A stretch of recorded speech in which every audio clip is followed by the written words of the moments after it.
Electrostatics में आज हम शुरू कर रहे हैं चैप्टर नंबर 3 विद्युत विभव। इलेक्ट्रोस्टैटिक्स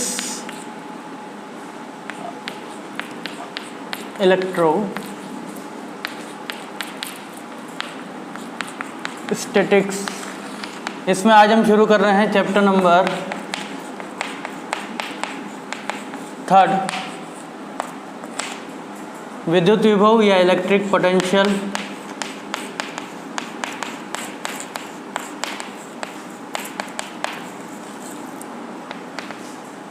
विद्युत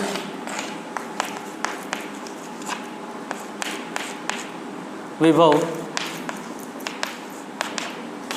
अच्छा चैप्टर है। इस पूरे इलेक्ट्रोस्टैटिक्स पार्ट में इस चैप्टर को पढ़ने में थोड़ी सी मेहनत करनी पड़ेगी। तो क्या है इसमें, देखिए विद्युत विभव वैसे तो 10th क्लास में थोड़ा सा बेसिक पढ़ा था, लेकिन इसको थोड़ा सा और ज़्यादा हम डिटेल में इस पार्ट में पढ़ेंगे। 11th क्लास में हमने एक संरक्षी क्षेत्र पढ़ा था। इस संरक्षी क्षेत्र में जो बल कार्य करता है उसको संरक्षी बल कहते हैं। कूलाम बल जो हमने पढ़ा था तो हमने ये बताया था कि कूलाम बल जो है वो एक संरक्षी बल होता है, यानी कि इलेक्ट्रोस्टैटिक फील्ड जो है पूरा का पूरा स्थिर विद्युत क्षेत्र जितना भी है वो पूरा का पूरा क्या है, संरक्षी क्षेत्र है। अब संरक्षी क्षेत्र में क्या होता है, जो भी कार्य किया जाता है वो बल पर निर्भर नहीं करता।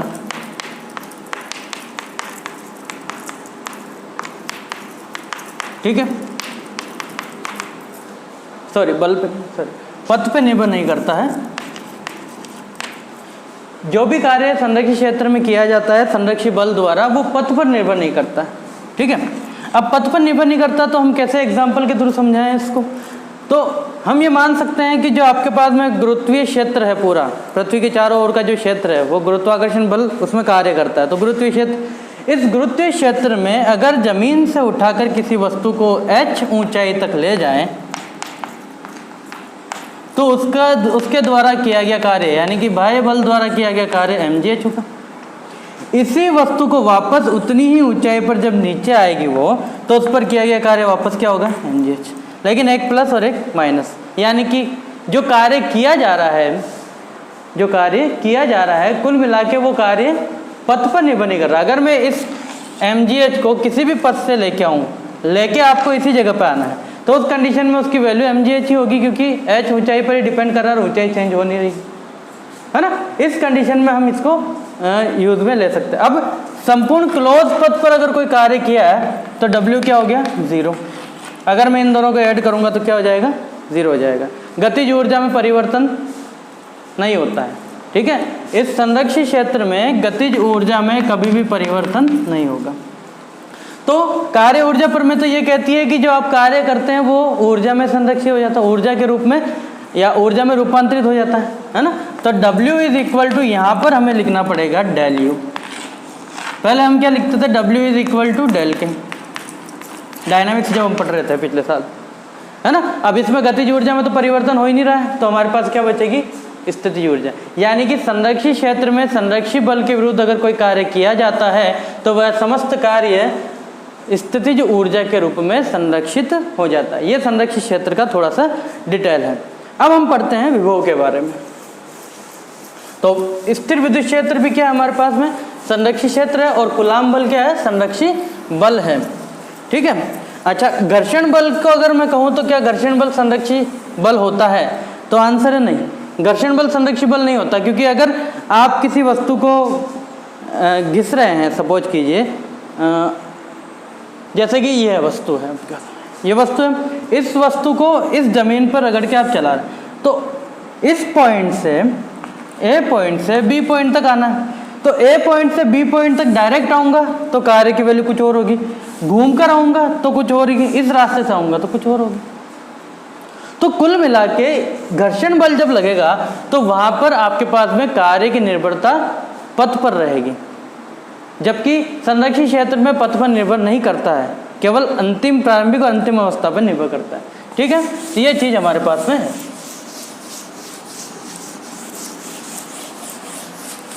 आगे स्थिर विद्युत विभव।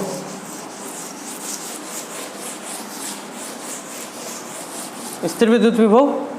इस स्थिर विद्युत विभव में क्या है कि हमने कहा कि हमारे पास में एक विद्युत क्षेत्र है, ठीक है, और ये विद्युत क्षेत्र किसी ना किसी चार्ज के द्वारा बना है। इस विद्युत क्षेत्र में अनंत से कोई एकांक धनावेश या परीक्षण आवेश दोनों हो सकते हैं।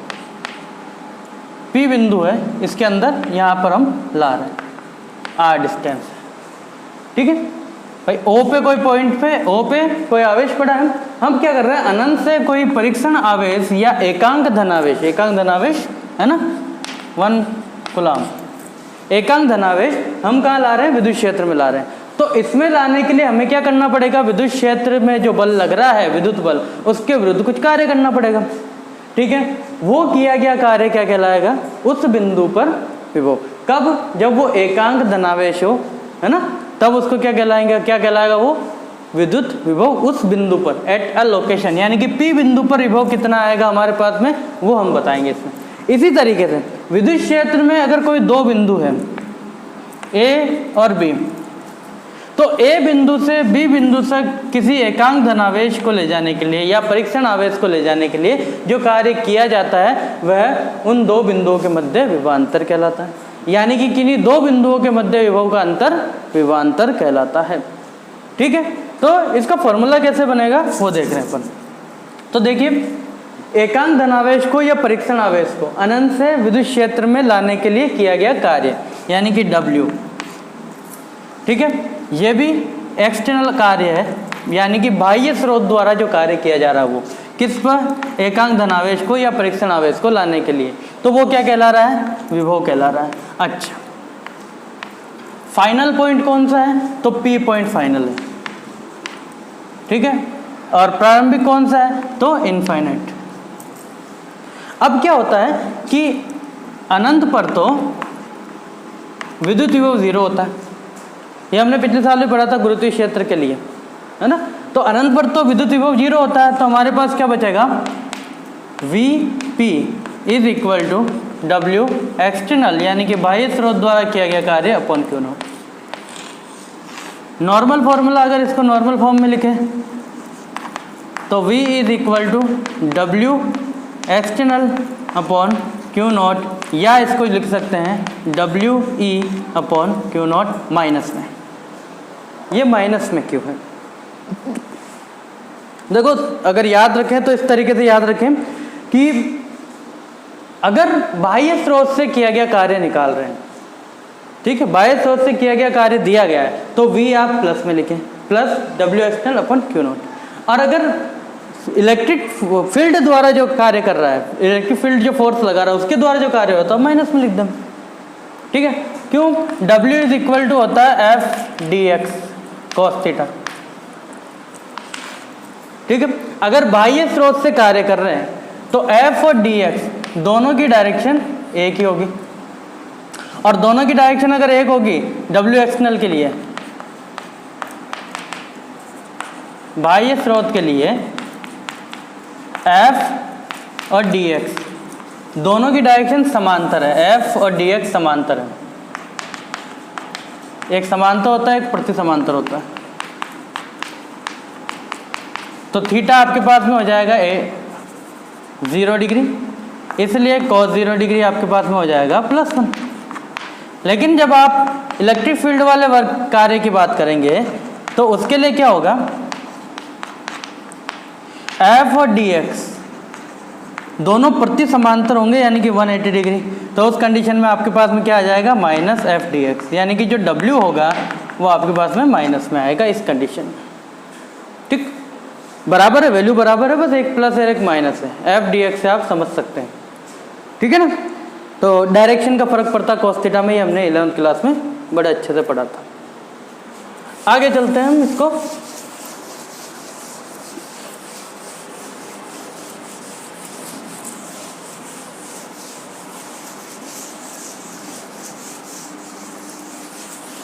तो अब हम लिख सकते हैं कि V is equal to -WE upon Q naught. अब बार बार आप E लिखने की आवश्यकता नहीं है हमारे पास में, आप ये भी लिख सकते हैं। हम ये मान लेंगे कि एक्सटर्नल विद्युत क्षेत्र द्वारा किया गया कार्य है। मात्रक कितना? तो मात्रक होता है जूल प्रति कूलम और इसको कहा जाता है वोल्ट। जूल प्रति कूलम को वोल्ट कहेंगे, ठीक है। तो ये विभव का मात्रक होता है वोल्ट। अच्छा, विमा कितनी? विमा आपके पास में, अच्छा जूल कार्य होता है एफ डी एक्स। एफ की विमा कितनी? m1 L1 T-2। अच्छा जूल की डायरेक्ट कार्य के बताता हूँ, ml2 T-2, क्योंकि dx होगा, dx की विमा L1 होगी, इधर ऐड हो जाएगी, तो ml2 T-2 ये कार्य की विमा हमारे पास में होगी, ठीक है। और कूलम यानी कि आवेश की विमा A1 T1, तो हमारे पास में क्या हो गया? m1 L2 T-3 और A-1, ठीक है। एक और चीज़ जो याद रखनी है, विभव जो है, जिसे हम विद्युत विभव कह रहे हैं, वो अदिश राशि है। विभव एक अदिश राशि है, इसकी कोई डायरेक्शन नहीं है, ठीक। अब कन्फ्यूजन में जो हमारे पास में विद्युत क्षेत्र का मात्रक था, विद्युत क्षेत्र का मात्रक हमारे पास में क्या था? न्यूटन प्रति कूलम या वोल्ट प्रति मीटर। ये वोल्ट प्रति मीटर यहाँ से देखें तो देखिए कैसे आया। तो E का फॉर्मूला था F/Q, Q0 मान ली, ठीक है। मुझे ऊपर वाले को W बनाना, तो हमें क्या करना पड़ेगा? dx और dx, यानी कि ये मान के चलिए कि ऊपर और नीचे एक ही क्वांटिटी से आपको इंटू करना। अगर इसकी बात करूं तो मात्रक क्या हो गया इसका? न्यूटन प्रति कूलम, ठीक है। न्यूटन को मीटर से, ऊपर नीचे दोनों मीटर से इंटू कर दिया। अब न्यूटन इंटू मीटर क्या हो गया? जूल, ठीक है। और नीचे क्या हो गया? कूलम, और साथ में क्या? मीटर। तो जूल प्रति कूलम तो क्या हो गया? वोल्ट, और नीचे मीटर रह गया तो वोल्ट प्रति मीटर। ये इसका मात्रक विद्युत क्षेत्र का इससे बना, ध्यान रखना है ना। इसी तरीके से फ्लक्स का बना था, इसलिए हमें पता है। आ गया विभवांतर क्या है? तो हमने कहा कि किसी एकांक धनावेश को अनंत से विद्युत क्षेत्र के किसी बिंदु तक लाने के लिए जो कार्य किया जाता है वह विद्युत विभव कहलाता है उस बिंदु पर, तथा विद्युत क्षेत्र के किन्हीं दो बिंदुओं के मध्य विभव का अंतर विद्युत विभवांतर कहलाता है। तो हम क्या कर रहे हैं कि A पॉइंट से B पॉइंट तक हम लेके आ रहे हैं किसी परीक्षण आवेश को। तो A बिंदु पर विभव है VA और B बिंदु पर विभव है VB। तो हमारे पास में हो गया VB minus VA is equal to W/Q0 minus में, ठीक है। यह आपको ध्यान रखना है। इसको यूँ भी लिखा जा सकता कभी कभी del V is equal to minus W/Q0, मात्रक तो वही रहेगा वोल्ट, ठीक। ये हमारे पास में विभवांतर की डेफिनेशन। कभी कभी आपके पास में ये फॉर्मूला भी काम आएगा, minus Q0 VB minus VA, इस पर न्यूमेरिकल भी, ये वाला फॉर्मूला भी ये यहाँ से आया, ठीक है। ध्यान रखें, बहुत जल्द काम आने वाला भी। अब हमारे पास में जो नेक्स्ट टॉपिक है इसके लिए वो है विद्युत क्षेत्र से विद्युत विभव। विद्युत क्षेत्र से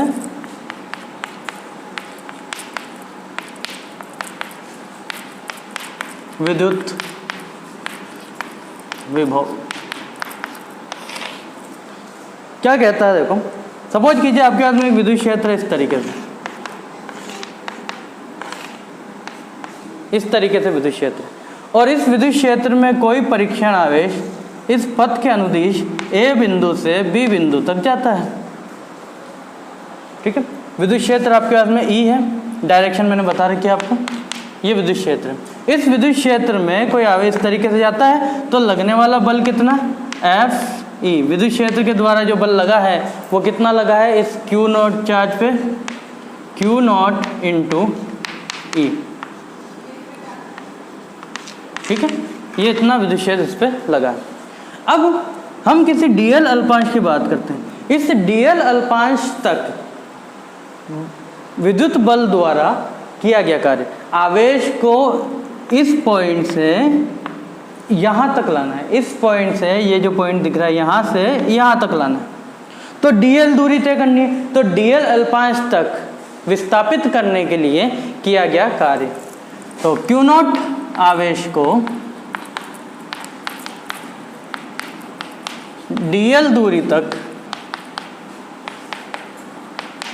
विस्थापित करने के लिए कार्य।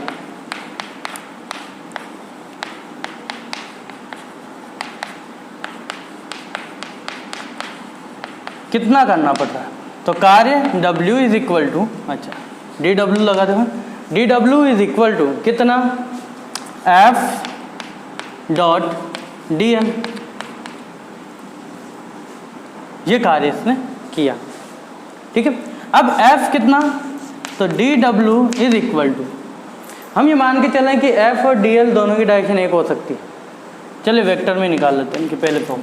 F कितना, FE है ना, FE कितना, तो इक्वेशन 1 से FE की वैल्यू अगर मैं रखूँ तो Q0 E vector dot dl vector. ये तो स्केलर क्वांटिटी, अदिश राशि तो बाहर है, अंदर कौन सी राशि है, दोनों की दोनों सदिश राशि हैं। तो ये बन सकता है समीकरण 1 से, ठीक है। तो Q0 E डॉट dl। अब विभवांतर की परिभाषा से